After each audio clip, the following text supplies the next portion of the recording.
name. I do love that name, and we are live. Hi, I am Katie Harris. I'm CEO and founder of Nursepreneurs.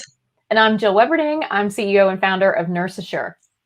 And today we're talking about the competition conundrum. I Yes. love the alliteration. That was Jill's naming. She's a naming guru as well, on top of everything else. So anyway, the competition conundrum is one of those things where we all know logically that it's important to have competition because it signifies that there's money being spent in that space. Except when we get into that space and there's competition, it's kind of like, oh, well, I can't succeed here because there's too much competition. Yes. Yes. You get very intimidated very quickly, or you can if you let that creep into your mind. Right. So, where do we start with competition? Like, how should we look at competition? And let's kind of talk about what we can do in approaching the competition, so it's not so scary. Yeah. Like everything, it's about framing. It's about mindset and how you're looking at that. So, in our courses, in the nurses that we work with, Katie, in everything that we've done, we always make them do competitor research, right? Because you need to, as you're figuring out who you want to work with and what's in your wheelhouse, what you want to do, you need to find where is the gap in the market. So you need to do research on your competition. And if you skip that step, like, I don't know, you're like going to throw spaghetti up at the wall to see if it sticks, because you need to know what's out there. It's just a necessary part of the business. And then what you're doing is one, verifies the market, like you said, that there is a market for it, because let's be honest, most of us are not inventing the wheel here, right? Most things have been created, they're out there in some format, but it doesn't mean it's the only way to do it or it's the best solution. There's always advancement. So there's probably going to be, unless you're one of the few trailblazers, and if that's true, you're just blazing the trail for some other competition to come behind you. So you really need to do it. The first goal is to verify that there is a market for what it is that you want to do. So you need to go into competition research as an assessment. Don't attach meaning to it that's not there. You're just looking to verify, is there a market for what I'm considering doing? Yeah, because because if there's no market, there's no money. I mean, it's not because you're the only person that thought of the idea, at all. And you're right about the trailblazers. They've shown that over and over again. So, like, MySpace, if you remember MySpace, like trailblazed, that, and probably somebody before in MySpace. And then Mark Zuckerberg came around and said, well, that's all interesting and stuff, but this is, what we're going to do. And Google did the same thing, taking over like AOL and those different search engines. They looked at what was already out there and said, okay, what are they not doing? Right. And that's the most important thing that you want to know from your competition, because you can certainly reinvent the wheel. Like if you're an IV hydration clinic, you can do whatever the IV hydration clinic down the street is doing, but then it becomes kind of like, I think of this as like a tomato stalls at a farmer's market. Like if you're walking down the farmer's market and there's a table of tomatoes on your left and a table of tomatoes on your right, like which one do you choose?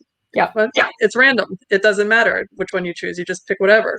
But if the stall number 2 had the tomatoes already crushed for you and it packaged with a spaghetti dinner and a recipe or something, that would be a way for them to differentiate themselves from, the other tomato stall stands. So understanding what's already out there and saying, okay, this exists. How can I differentiate myself from them? And the only way you'll be able to do that is to know what's actually out there.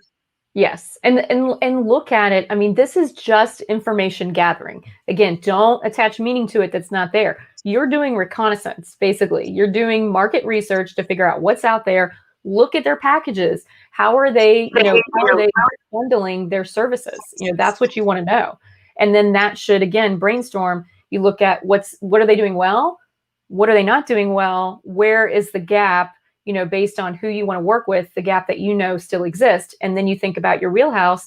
What is your spin on it? What is a different approach that you would take if you were going to solve this problem. That becomes your USP and your differentiating, factor. Yeah, and that's vital because there's definitely a fine line of like looking at your competition and copying exactly what they did, Yeah. as opposed to looking at your competition, seeing what they do, and then kind of putting it into your own mold, and that's what you should be Mhm. doing. So when we say template or model what your competition's doing, I don't mean plagiarize what your Yeah. competition is doing, but definitely take the good. And then, it helps even to go into different industries, because Yeah. different industries give you like different perspectives, and you might think, oh, I never even thought of putting those two things together. And, that's so going into the competition in other industries as well, I think is really helpful. Yeah. And in fact, that's where all of our industry disruptors typically come from, right? Is outside. Right? Usually an industry disruptor has come from, somebody who was in a different, they weren't always in healthcare. It was somebody who was in, something else at tech, and they decided they were going to take what they were killing over in the tech world and plug it into the healthcare world and solve some major problems. And so that's typically where we see a lot of industry disruption. So absolutely don't just like stay in the box here of thinking just my direct competition that's doing exactly what I think I want to do. You're looking for that market gap, but also look at some of the real, the innovators that you identify with and are drawn to. How do they work? How do they function? What are the things that are drawing you to them? Is it the community? Is it the culture? Is it, how they deliver their services? And then it's just, it basically is to use as a springboard. Like you said, you're not copying. It's a springboard for you to brainstorm and say, oh man, like what if I could take this and, address this issue, and I use this delivery vehicle, and I also put in this spin of my experience that nobody seems to be talking about except all the patients who keep, complaining and struggling or getting readmitted or whatever it is that they're having. Like you can bring in your experience and say, nobody is addressing this. And that's where I'm going to focus. Right. And we had that with, when we had Brad Ferris on and he was talking Yeah. about the transactional conversations. I mean, it's not a novel idea. It's not like anything other than it hadn't been identified in healthcare, that when we talk to patients, it's like, what's your insurance card? And it's very Yeah. kind of like transactional, as opposed to, gee, how are you today? Like, Right. just Right. something as simple as that. So it wasn't like earth shattering, but it's something that he's built a pretty big business on. Something that simple. He's exploding. Yeah. I mean, he's Yeah. exploding. And it's again, it's the connection piece. So, where are you connecting the dots with?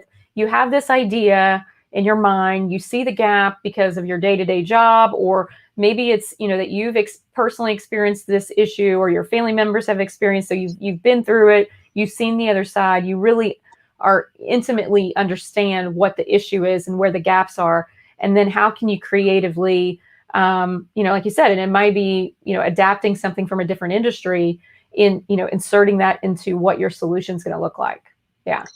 Yeah, and I think we see that a lot, in that we're so in the weeds that we don't see a lot of things that the patients struggle with, because it's just normal. Like, well, that's just how Yeah. things are done. And Yeah. when you step out and go into like retail or something, and you think, well, why couldn't we do something like that in the hospital, or why couldn't we do something like that with patients, or why can't we treat people like the just coming up with that idea, and searching other industries for that. Jill, I would say the one thing about competition, like when I first started, was that I didn't want to do my competition research, because when I found them, I would get angry. Like I would get really upset. Like, that a whole idea that, all right, well, somebody's doing exactly what it is that I wanted to do, so I can't do it. You got triggered, I right? did get triggered. Yeah. I had to deal with that. Yeah. So here's the thing, that is usually coming, well, that's coming from a couple of different places, I think. But one, when you operate with the mindset that there is just one giant pie, and you're running to get your tiny little your slice, right? Before everybody else takes the pie, you're like blocking out and tripping people on the way to the table to get like, that's my pie, like that's not, it's just not a good way to operate, a healthy mindset to operate from, right? From a business strategy or personal. In fact, I don't recommend tripping people on the way to the table to steal your pie. But it's like this fear of missing out, right? This like pouncing and pointing fingers, and you stay so focused on what everyone else is doing and wondering, hey, are they trying to steal this? Are they trying to, that's what I was doing. And you lose sight when your focus is 100% on the external of what everybody else is doing. How could you possibly be making the best solution for your audience when you're like half of you or more is always focused on what are they doing around me, right? So you should it's always about adaptability. It's not survival of the fittest. It's not survival of the best idea. It's survival of the most adaptable, right? So what you start out with, probably not going to be what you end up with. So don't get, essentially don't get your panties in a bunch if you're worried about, I mean, let's just be real here. If you're worried about like someone else stealing your idea, I don't want to post this. We had this come up in our courses before because I teach group courses. And so it's all nurses, but like even in the beginning, usually you can tell there's some tentativeness about sharing what it is that they're thinking about doing because they don't want anybody to steal their idea. Right. And I'm like, there is no competition, right? So this is the conundrum of you need there to be competition in the market, and you have to come at it from the framing of it's just information gathering and to use as a springboard to identify the gaps, see what's working, see what's missing. So where is it that you can fill in? So it's just a springboard, but at the same time, then you have to recognize there's actually no true competition for me because I'm bringing unique perspective and experience and a style and a personality and all these things. They're unique to me that nobody is going to be able to replicate identically, right? And so the pie is big. It's infinite. In fact, as long as there are people who need help, there will always be a need for helpers. There's always going to be a need for nurses. So, you don't have to worry about scrambling for, stealing somebody else's piece of the pie or someone taking yours. You're going to be carving out, constantly adjusting that piece and changing it and adjusting and adapting based on the feedback that you get.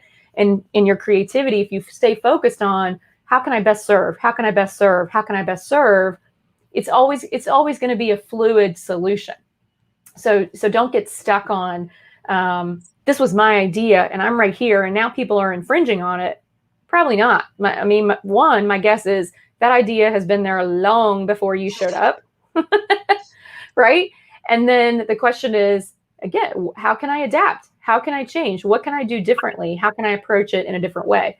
Otherwise, you're going to find yourself as a Kmart, a Blockbuster, a Kodak, like the companies that won't, adapt and change and try to continue to evolve into a better service. Yeah, and I think that's important because we did have a couple students that did very similar things, and they were very hesitant to talk about it or to share their idea because of that fear that the idea would be stolen. But the fact of the matter is that, unless they go into your course board and paste your entire course and take it, it's impossible to steal your idea because, ultimately you stole the idea from somebody else, right? Like the idea came from somewhere. It wasn't something completely novel that you came up with. So there's no idea that you can steal at all. So, and to kind of not tell anybody about your business because you're afraid of competition is like cutting off your nose to spite your face. Like that doesn't make any sense, right? I'm not going to tell anybody that I have this business. Yeah. Like how is anyone nobody can copy me? Yeah. If you're so afraid that you're like, I don't want anybody to steal this. If you're so protective and trying to guard it, how is anyone going to know what you're doing? And then thereby, how are you going to help a single soul? Like you won't be able to help anyone because you're so, worried about like protecting something that technically really isn't necessarily yours. It's just your unique spin on it. I'll just tell you, it's a very fixed mindset to have that frame of mind. And it's not going to be sustainable in business. It just really won't as an entrepreneur. No, and it eats you up too. And that was the one thing that I had to deal with was, just because I would find somebody, I wouldn't look for the competition, and then I'd find somebody and I'd get really angry, and that it takes a toll on you. And I'm just kind of like, okay, well, you need to deal with this because the competition's not going away. And if you want to be a part of the competition, then, you need some help. So, that's definitely something to focus on. And we do see it a lot. We just had an email come through where the nurse said that they were excited to do this program, but then started thinking, like, well, who am I to do this? And like, I don't want to talk to what will the gurus think, and that kind of stuff, and the competition that way. So yeah, and I'm like, well, guess what? Those are not your people. Those are not your people. So, whether it's if your imposter syndrome and inner critic is kicking in, because even when you start there, you're like worried that you can actually deliver. Remember, you're likely not teaching, these classes or whatever, if they're intro courses, to gurus, because they don't need an intro class. They're a different place on the continuum. So keep in mind always who your solution is for, and then gear it to them. Okay. So that should, help you get straight with that type of mindset. But from the, competition standpoint, it's, you're like, you gave that example of having people who are doing multiple, similar things. It didn't matter because they ended up targeting two different categories of their audience. This one was going to target this group, and the same similar health and wellness was going to target a different group. And so it didn't, they weren't even in the same space, truly. I mean, the umbrella, it was health and wellness, but we're in nursing. It's like, isn't it all health and wellness, right? I mean, if you go up far enough, the umbrella, it's all under health and wellness.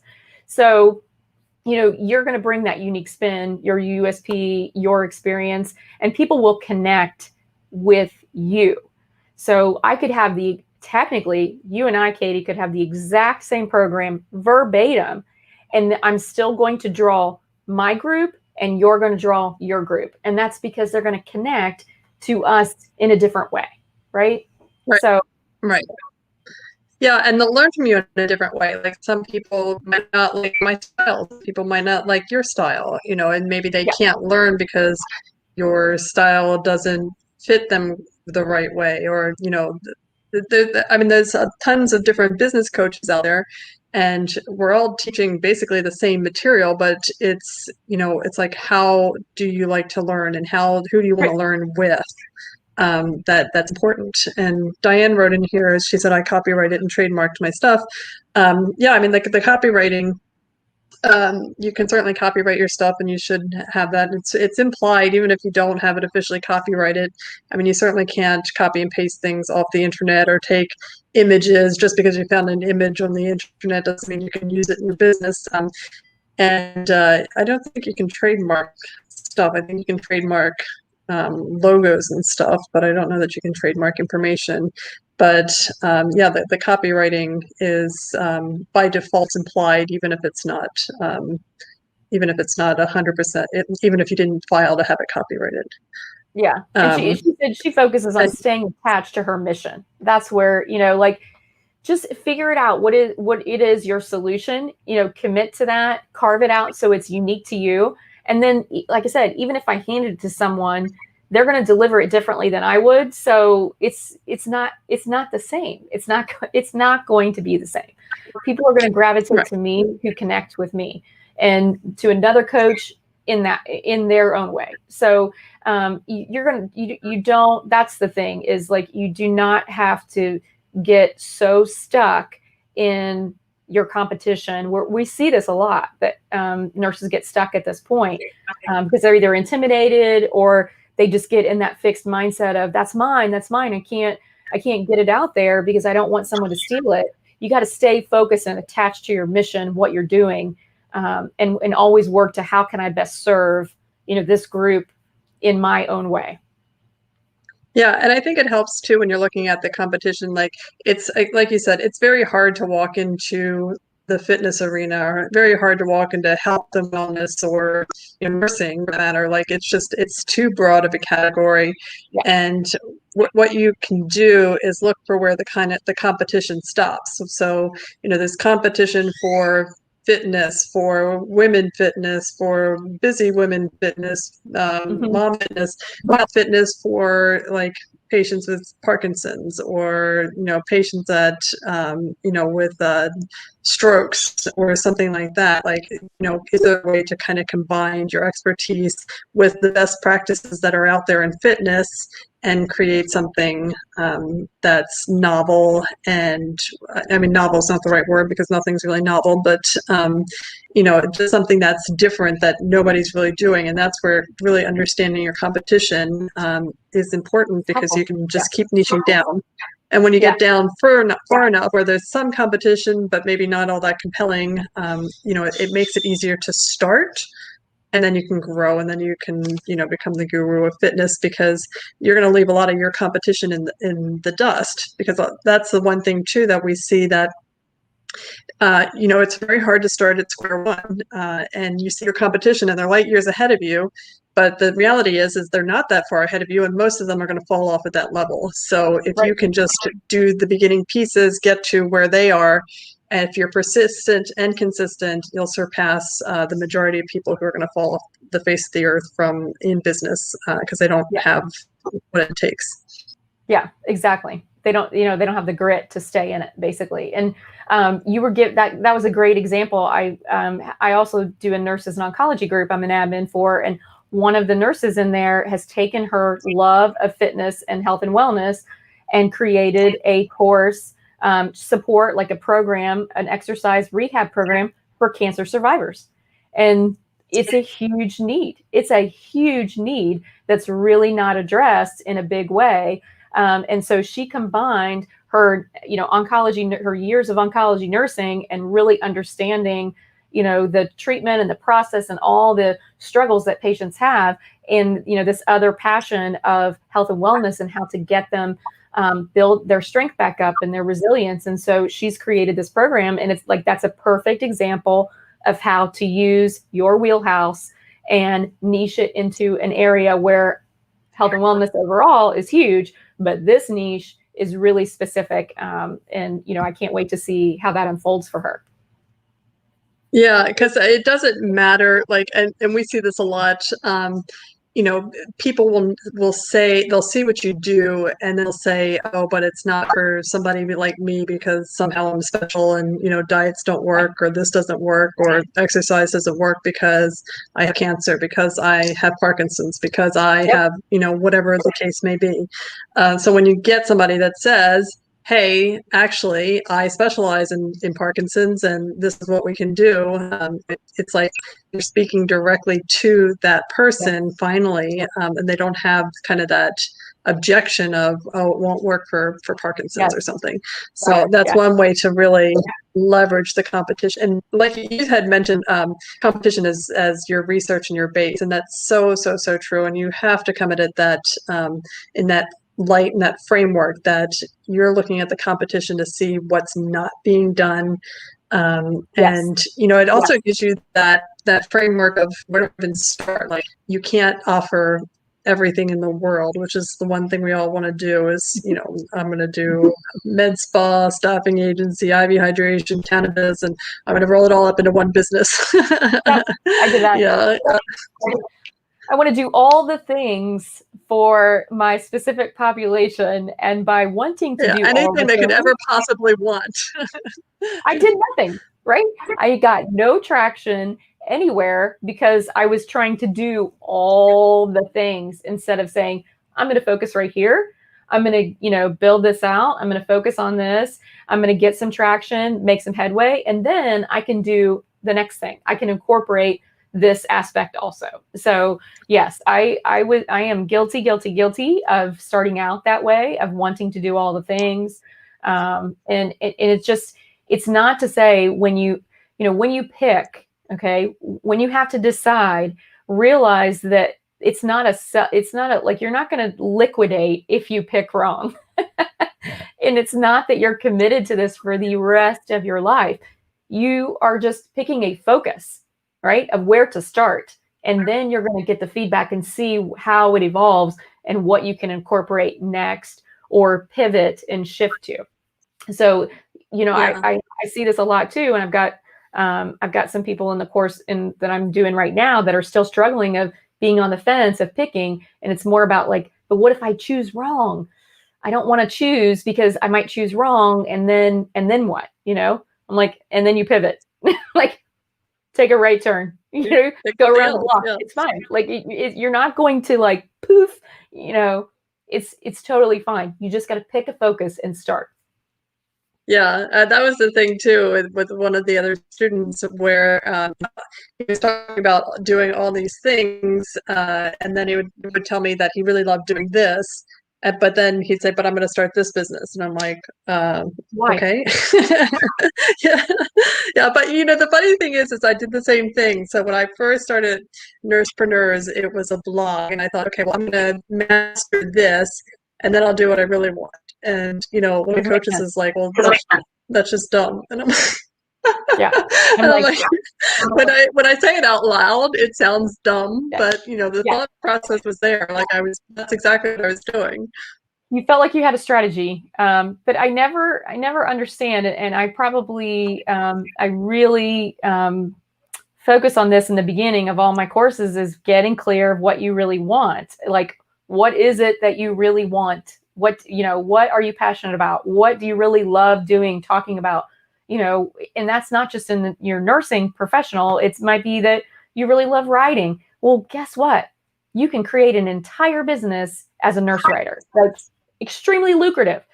Just doing exactly what you love and incorporating your nursing experience into it. And it's like light bulbs, oh, I never really thought about that. So, yeah, it doesn't make sense to start with something that you really are about. But hopefully if you're to the point where you're looking at your competition and your research, you should be focusing on something that you do really want, that you're very interested in, you're really passionate about, and you want to start in this space. And now it's just about carving out, finding where the gaps are and matching that to your wheelhouse. Yeah, and actually, it's funny, Jill, because when you said writing, I thought you said riding, and I'm about to Uh, take my son horseback riding after this call, and I was like, oh, that would be neat to have a nurse who does horseback riding, and can maybe teach kids, even special needs kids, horseback riding. Again, the Parkinson's or stroke patients, or maybe it's just pet a horse thing. So I mean, that's where you take your love of something and mix yes. it with kind of like what and you can see what else is out there. There's certainly pet programs that could be a Yeah. model for that. Those already exist. Like there's camps for kids with multiple disabilities. There are programs. You could do a retreat. Like you could build. I'm telling you, the world is your oyster. You just have to create it. You just have to decide what it is you want. And then we can create a model pretty much around anything, just about around anything. You just have to be open to it and expand your vision. Absolutely. All right, Jill, we're at the top of the half hour here. So Okay. what are kind of like our closing remarks or big takeaway for the competition conundrum? I would say the biggest takeaway is about be mindful about your framing of how you view and see competition. Competition is a good thing. It proves that there's a market for what you want to do. It also gives you a springboard for finding the gaps of what's out there and what's missing. And then you can use that to figure out in your wheelhouse and your unique perspective and experience, how can I create something to fill those gaps that's going to be different. So I view competition as a very positive learning type of tool. And it's inspiring, right? You want to see that other people are doing well. Again, it's just proof that there's a market for what you want to do. Yep, I love that. And I would just add to that having that competition allows you to see the mistakes that they made and not have to make them. So, they started at square one, maybe you started square 1.5 or 2, right? Like you don't have to redo all the mistakes that they did. You can look and say, gee, thanks for paving the way to here. I'm going to take from here and keep on rolling. Yeah. And if you start to get intimidated by the number of the competitors, and when I was starting out in cancer education, I had people, the competitors on my list were things like Cancer Treatment Centers of America. You know, I could have just dissolved into a puddle of overwhelm and said, well, who am I to compete with Cancer Treatment Centers of America? I wasn't actually trying to compete with them. I was trying to learn what kind of services do they offer from an education, standpoint, and where, again, are they missing the mark? What's missing? And how do I develop a solution, around that? So, if you get into that headspace of, getting really intimidated, just remind yourself that, this is all just proof that a market exists, for what you want to do, right? Right. And the last thing I would say is that one of the most important things that one of my coaches said is that you only have to be 10% better than what's already out there to have a viable, great service or product. So it's not, you don't have to make that many improvements on what already exists out there, but you do have to have something that's somewhat different than what is. Yeah. If you still are seeing the struggle and you're still seeing the gap, then obviously their solution isn't perfect, right? So there's room for you. It's never perfect. There's always a piece of the pie Yeah. for you. Yeah, your solution won't be perfect either, but come up with something, and then you just constantly improve on it. Once you stop improving on it, somebody else is going to take over what you're doing. So, Yeah. all right, Jill. Well, thank you Fun. so much, and we'll see everybody next week. All right. We'll see you next Tuesday. Have a great week.